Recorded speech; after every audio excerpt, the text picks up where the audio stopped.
We are back again with Contact Center Compliance. I'm here with Ron Allen, Isaac Schloss, and Ronnie Allen, and they're going to be talking to us a little bit about their company and what they provide to consumers. So the genesis of Contact Center Compliance started all surrounding Do Not Call, and of course we're DNC.com. There was a lot of complexity when it came to federal and state, laws. But since then, look at what's happened. Telephone networks have become more complex. There's a lot more problems that we've, had to kind of create great solutions for that help our clients. So our goal is to not only help our clients stay compliant, but to also make them a little more scalable and a little more efficient. So Isaac here is our Chief Product Officer. He can discuss a couple of the items that we currently offer. So, as Ron said, our foundation is really around the Do Not Call list. 127 years and a day after the first phone call was made, the National Do Not Call Registry was passed by law. So, companies need solutions to be compliant.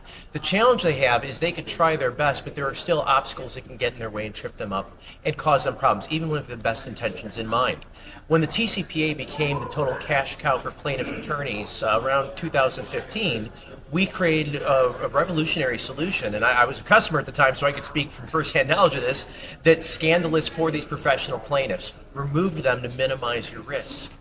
There's also the issues with reassigned phone numbers. In the last few years, the government has released an official database for that, but years before that was there, we were building our own proprietary solution out of data we were harvesting from carriers to try to help consumers avoid calling people that they had lost their consent from. But then, move forward 2 more years, blocking and labeling becomes really big, and we have to create an entire team around restoring trust in calling, and that's what Ronnie leads up. Yep. So while businesses are staying compliant with the TCPA, they're doing their do not call scrubbing, they're doing their reassigned number scrubbing.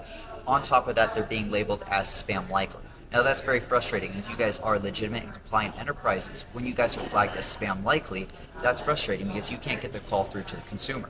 So what we do at DNC.com is not only help you guys stay compliant with the regulations, we also fix that reputation. We essentially create an ecosystem for you guys to get your entity vetted and approved for remediation so that you can now speak to Verizon, T-Mobile, and AT&T to no longer get blocked and labeled as spam.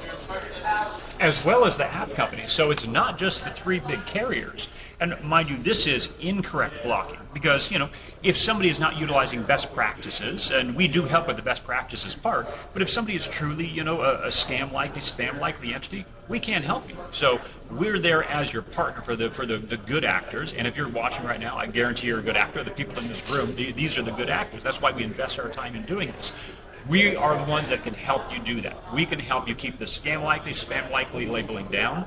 We also have our compliance guide, which helps educate you at the state level and the federal level, understanding where those rules are. You could take your time to call Troutman Amin about every time you have a question when it comes to the laws, but with a simple program like our compliance guide, we certainly don't replace them. I guarantee you there's nothing that would replace a Troutman Amin. Like everybody there knows that. But our current comp guide gives you the tools and the resources to look state by state. Where do I need to register? Where's 2-party? Where's 1-party? What's the rules when it comes to this state? The FTC rules, FCC rules, and the state rules are all built into the system. And it's vitally important that everybody stays educated. It's one thing we believe strongly about is everybody staying educated and activated and watching also the new rules that are coming down the pipe.